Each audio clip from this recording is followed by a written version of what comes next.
reading from the Gospel of Matthew. Jesus was led up by the Spirit into the wilderness to be tempted by the devil. He fasted 40 days and 40 nights, and afterwards he was famished. The tempter came and said to him, "If you are the Son of God, command these stones to become loaves of bread." But he answered, "It is written, one does not live by bread alone, but by every word that comes from the mouth of God." Then the devil took him to the holy city and placed him on the pinnacle of the temple, saying to him, "If you are the Son of God, throw yourself down, for it is written, He will command His angels concerning you, and on their hands they will bear you up, so that you will not dash your foot against a stone." Jesus said to him, "Again it is written, do not put the Lord your God to the test." Again the devil took him to a very high mountain and showed him all the kingdoms of the world and their splendor. And he said to him, "All these I will give you, if you will fall down and worship me." Jesus said to him, "Away with you, Satan, for it is written, worship the Lord your God and serve only him." Then the devil left him, and suddenly angels came and waited on him. In the name of God, Father, Son, and Holy Spirit. Amen. Let's be seated.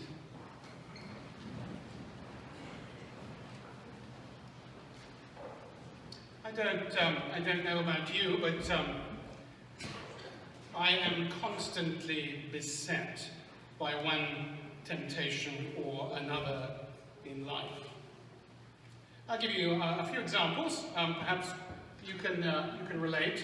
Whenever I'm out for dinner in a restaurant, if I'm at, say, a Chinese restaurant, my eye is always drawn to one particular dish, and that is General Tso's chicken. Okay? I mean, think about it. I mean, it's delicious breaded chicken, fried, and then covered with this sweet, delicious, tangy sauce, and it has everything. It's got the, three of the four basic food groups, fat, sugar, salt. It's just missing the alcohol, right?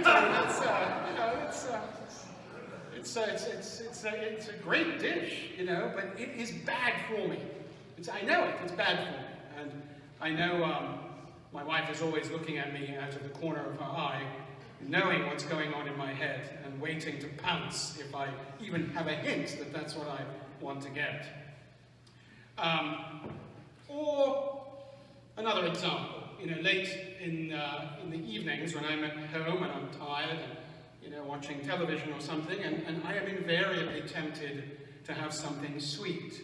So, for instance, if there's Cadbury chocolate in the house, that's really hard for me to resist.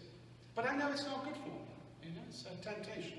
Or, going to a department store, I love to shop for clothes, as I've told you before. So I am invariably tempted, I see a nice jacket or a nice pair of shoes, but I know that way lies financial madness if I were to indulge myself all the time. So, now all of these temptations I've just described to you are of a particular type, in the sense that they are readily identifiable as temptations.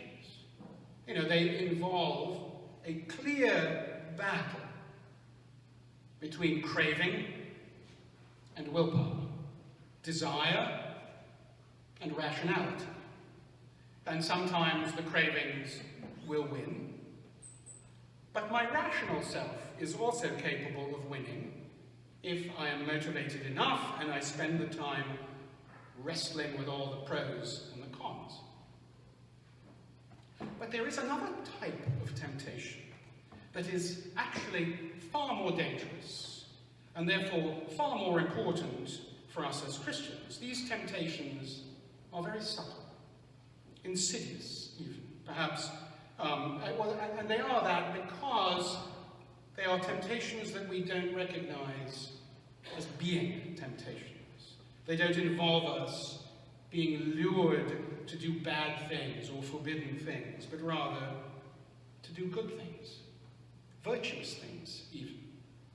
And as such, they slip underneath our radar and score a direct hit.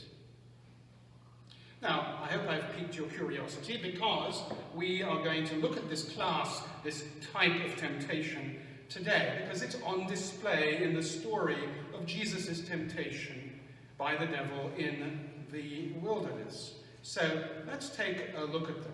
What I want you to see is that with each of them, there are two layers. There is the surface layer, which is an innocent, virtuous idea or temptation. It's the trick, if you will, the ruse. And then underneath it, there's a deeper and deadly one, which is the real temptation. So the first temptation, since you are the Son of God, turn these stones into bread. Now, on the surface of it, what's wrong with that? I mean, you've got Jesus, he's been in the desert, he's exhausted, he's famished, he's hungry. What's wrong with avoiding starvation? What's wrong with feeding oneself? It's a good thing. I mean, why not do it? I mean, what good is a Messiah who dies in the desert before his ministry is even, underway? But here's the deeper problem. Here's the real temptation. The real question being asked is this: what kind of Messiah will you be? I mean, do you want to be the kind of Messiah who will end world hunger, end malnutrition, who will use his power to feed his people? Don't you want to be a Messiah who will meet physical needs and end suffering? Then change the stones into bread. You can do it. I mean, let this simple act define your messiahship. Let it be a symbol of who you are and the mission you came to accomplish. Now, I will tell you, this is an incredibly dangerous temptation. Because it is a temptation to do good, and not just good, but a wonderful good. But it is a good that compromises a greater good.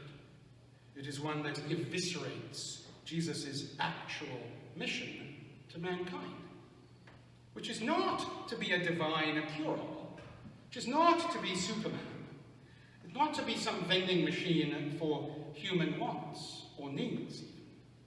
But he comes to reconnect mankind to God, to enable the greatest good of all, which is to make possible a relationship with God for us. Now you might say, well, Jesus does feed the hungry and does cure the sick or clothe the naked. I mean, is that not a part of the health and salvation that he brings? And the answer, of course, yes, of course. But notice something about the New Testament stories. First of all, he doesn't feed everybody.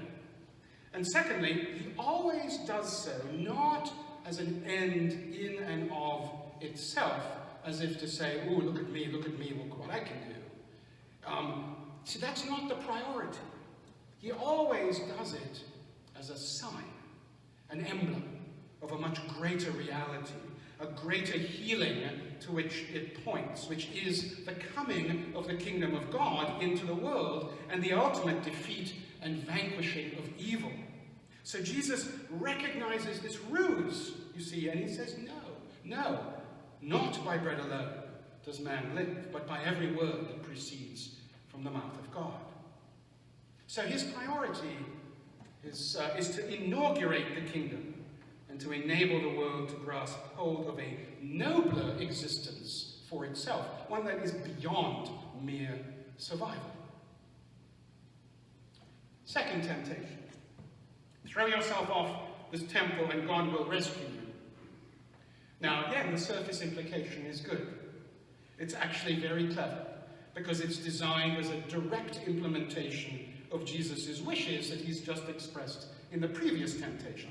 Okay, Jesus, so you're so keen on bringing the kingdom to earth, if that's your primary mission, okay, then do it.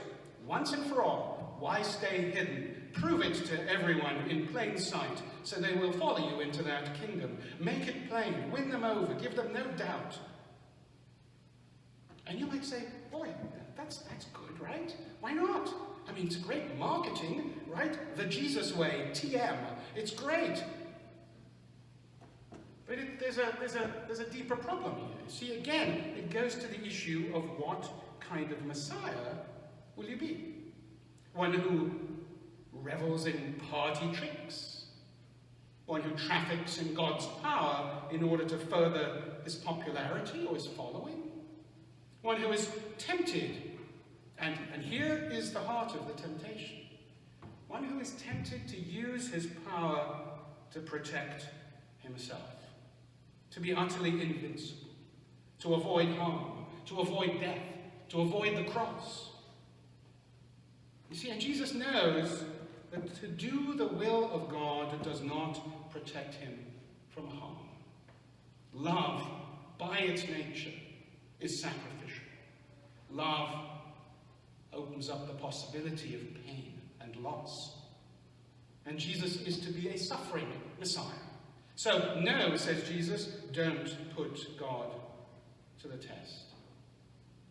And then finally, the devil tries another attack. He takes Jesus up to a high mountain and says, look at all the kingdoms of the earth. Look at this. All earthly power and might. Here it is. Caesar, ruling the known world. Take it. It's all yours. And you say, wow, wouldn't it be great? You could take political power, military power. You could usher in justice and equality and freedom. Everything we want. All you have to do is a quick nod in my direction. It's no big deal, right? Just a wee compromise. Again, on the surface, it seems great. I mean, what great good would come out of having Jesus as the president of the world? I mean, it's a small cost. I mean, after all, don't we make small compromises every day of our lives? But the deeper temptation, the deadly temptation, is for Jesus to buy into an ends that justify the means kind of ethic. And he says no. No compromise. Worship the Lord your God, and him only. And so that's it for the temptations. And Jesus emerges from the desert with a clear picture of the kind of Messiah he's going to be, or maybe put another way, he has a clear picture of the kind of Messiah he's not going to be. So here's the thing, we face the same temptations today. We ask ourselves, what kind of a church are we going to be? What kind of a Christian will we be? Think about the first temptation. Will the church take the easy way out and just become a faith-based social service agency? Now, yes, of course we ought to care for the poor and the downtrodden and feed the hungry and clothe the naked. Of course. That's part of our mission. But it's not without first understanding that our primary mission is to proclaim the kingdom of God, the gospel, to bring people into relationship with each one of us, and most importantly, to bring them into relationship with God. It's the only thing that we have that no one else has in the world, and we need to keep the main thing the main thing. Second temptation. The second temptation is for us to avoid suffering at all costs, to play it safe. Don't make waves, right? Stand for nothing. Just be nice. Go about living comfortable lives. Don't risk. Blend into the woodwork. Say nothing. Don't risk embarrassment talking about one's faith. And this particular temptation comes in so many guises. In terms of self-protection. You think about scandals in the church that have occurred over the course of these past 1,000 years, long time, not just recently, not just with one denomination. You think about the scandals, and you think about the ways in which the church has acted to protect itself, covering it up. And it comes back and it hurts us. And that's the temptation. And then third is our temptation to seek power by compromising our ethical principles within the secular political sphere. Cozying up to people in order to gain influence. People in power. Now this is particularly problematic. And the church has been guilty of this for forever, really, beginning with the Emperor Constantine, when Christianity became the official state religion of the empire. And it began there, and it has been with us all the way up to our modern day, when evangelists, we see them cozying up to presidents. You think about poor Billy Graham, he comes to mind, and it's something he regretted doing. He publicly regretted it. And then you add to that the way Christians have tried to gain power in secular politics by baptizing their beliefs with Christian convictions. And it's been done by conservatives, it's been done by liberals alike. It's not just one party or the other. It's a very dangerous game. Very, very dangerous. And the idea we need to remember is that the ends do not justify the means.